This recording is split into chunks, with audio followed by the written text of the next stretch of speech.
Welcome back to Magicmasters. Do you want to know the Bible Part 3?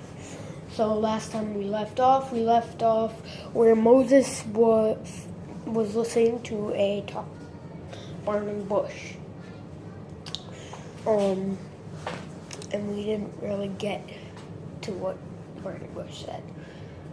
But as soon as he sorry, I know I've been feeling a little sick, but so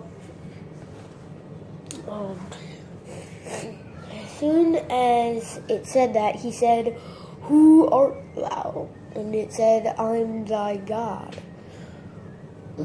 Well, something like that. It said, "I'm your God." So, and it gave him a task to go to the Pharaoh and say, "Let my people go." Well, which in this case is the Israelites, I believe. So he's like, no, Lord, I can't do this. But eventually, he does it. But he takes his brother Aaron, and they go all the way back to Egypt, to the Pharaoh's temple. And just to tell him, "Let my people go," but just as expected, he said no. He came back to the Lord and said he wouldn't do it. So he gave him 3, I guess you could call them powers. But mostly one was putting his hand in his jacket and taking it out, and it had leprosy, and then putting it back in, and it was clean once it came out. Well, basically a whole bunch of things that freaked out Pharaoh. So, and then came along the 10 plagues, because Pharaoh was so rock-hearted. So from there, the first plague, which is frogs or something. I don't really have those down, but like frogs, hail, death, darkness, locusts, wasn't good for them. So, although the last plague I do remember was death, so it was the death of every firstborn child. And of course, Pharaoh had a son, and he was the firstborn, and he died. He hated Moses, and he hated God for this, so he said, "Go.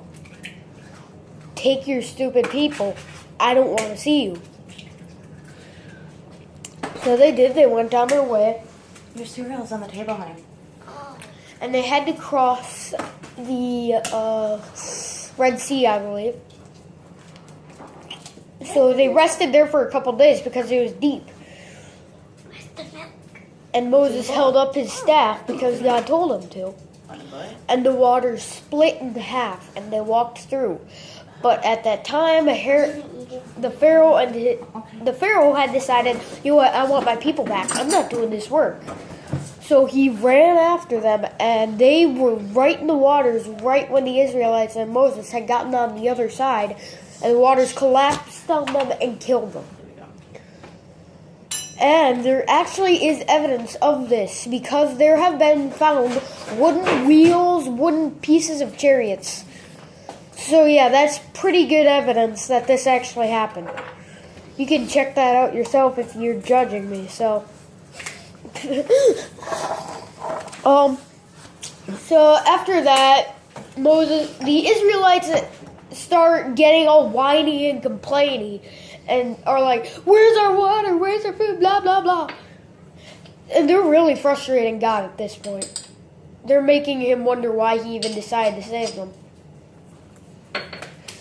So, he made bread rain from the sky. He made quail meat rain from the sky. He gave them water from a rock, and they were still not happy. What unpleasant little spoiled people. Just like us. We're no better. They were worse than we are in our house. Way worse.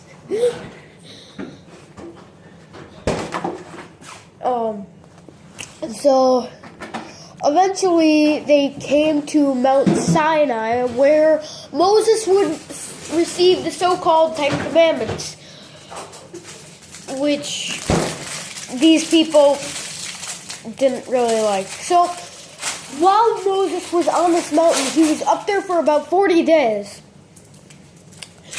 And while Moses was up there, they asked Aaron, his brother, to build a golden statue so that they may worship someone.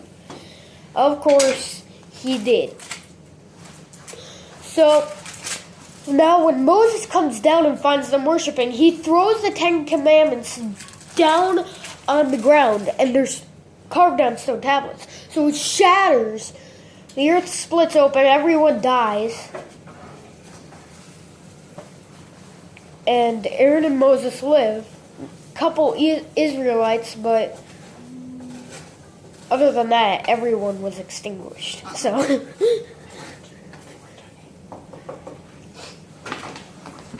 he got new Ten Commandments.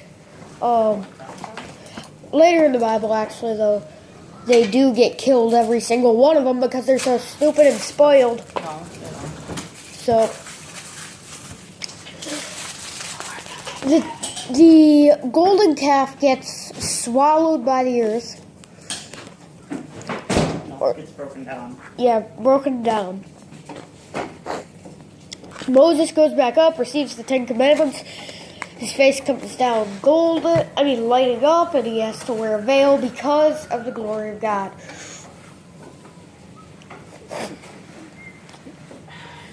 So, and then he leads everyone else to the promised land, and because but I'm going to tell you why Moses didn't get to go into the promised land. There was a rock, and people were thirsty, and God told him to speak to the rock, and it would give water. But instead, he smashed it with his staff and made water. That one little sin made a difference. So he didn't get to enter the promised land. Neither did Aaron or his mother. The Israelites did, as spoiled and stiff-necked as they were.